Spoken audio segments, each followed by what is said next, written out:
deployed to the field. Somewhere in the kitchen or in the chapel? Not in the kitchen, definitely. We are left in the barracks to direct.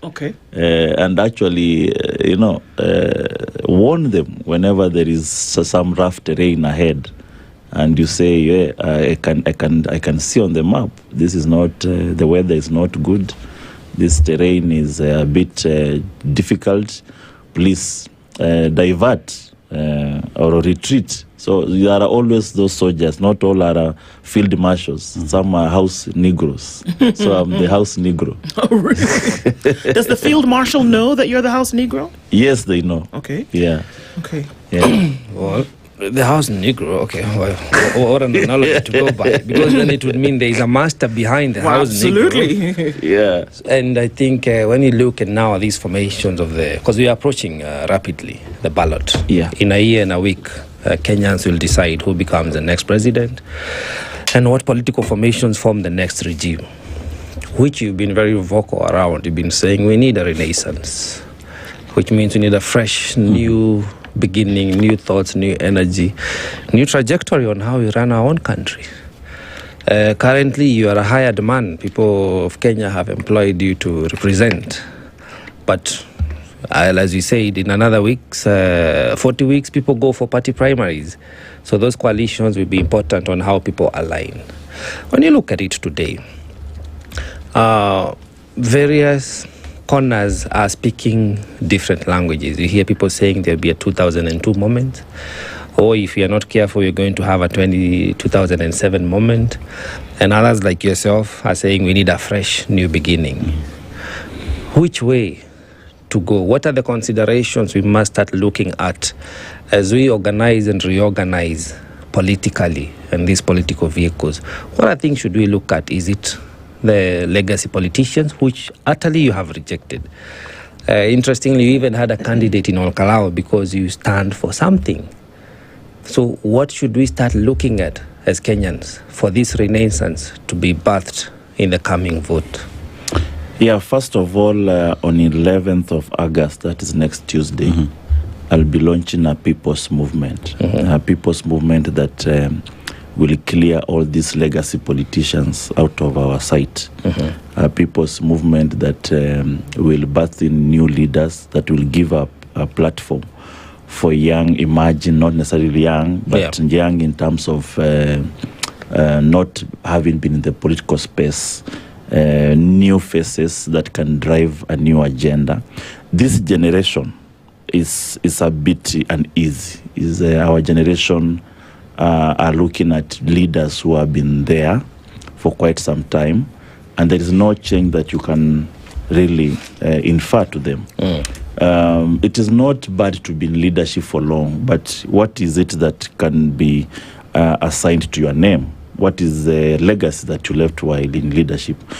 If you go to Saboti, right, they'll tell you they never saw classrooms being built until Caleb came in. They'll tell you for the first time there is an education program that serves people so well, and that's the reason why they re-elected me, devoid of tribalism, despite my party, ODM, not being the predominant party there. Right. Despite my tribe being minority, very tiny minority of just less than 500 people. But I was voted in by the Kalenjins and the other Luyas, mixture of Luyas and the Kisses and the Luos and the Kikuyus and others. Devoid of tribalism. Is because that you've left a mark. There is something they can relate to your leadership. And this is your third term? This is my second term. And I thank you for wishing me my third term.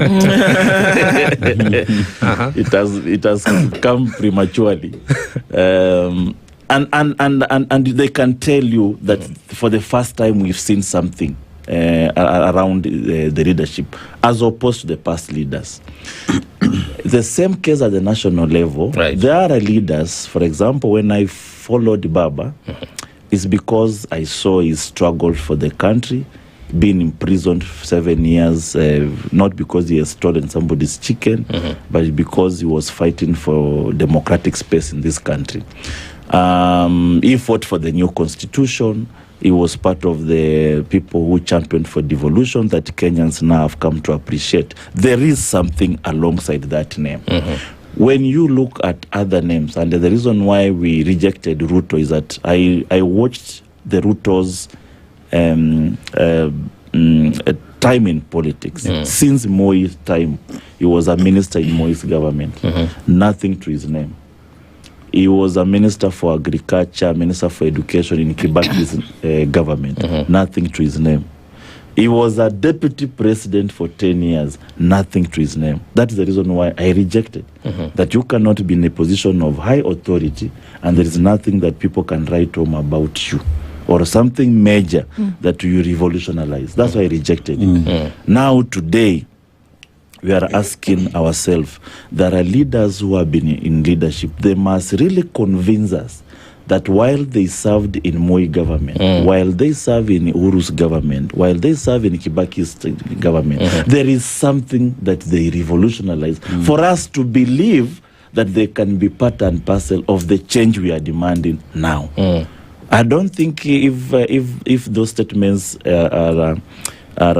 should be construed as lacking disrespect to them.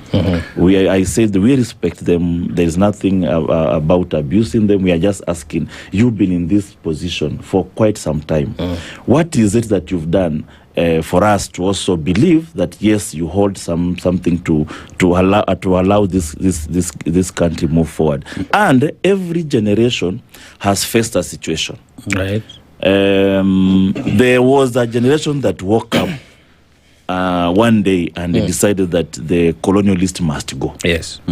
That generation was led by Jomo Kenyatta, Bildad Kagia, Dendan Kimathi, Ocheng Aneko, Harry Thuku, Paul Ngei, all those, the Majimaji rebel, not Majimaji, the Maikatilile wa Menza, of course, somewhere, Koitalel Arab somewhere, Mbingu Mwindi wa Mbingu from Eastern, they were all from all corners of the country, and they said no, enough is enough. Yes. The colonialist must go, we must get independent. Independence we got. Kenya is an independent sovereign state. Correct. We are not fighting for independence of this country. Now, there was another generation that came and decided now we are independent, but we are under one party rule, and that is KANU. There is no space, there is no breathing space, democratically speaking.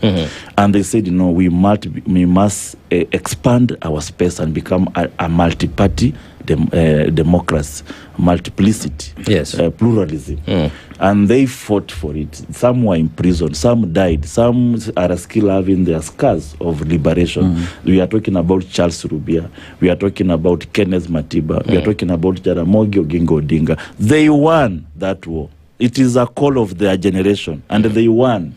We are now a multi-party state, including the newly formed People's Renaissance Movement. Otherwise, it would not have existed today. Okay. And then we had a third liberation that said, okay, fine. We are now self-ruled. We have multi-party democracy. But our constitution is still archaic. It is still has some aspects of autocracy. We need to have a rule of law, right? That answers to the international space according to the rules of the international governance.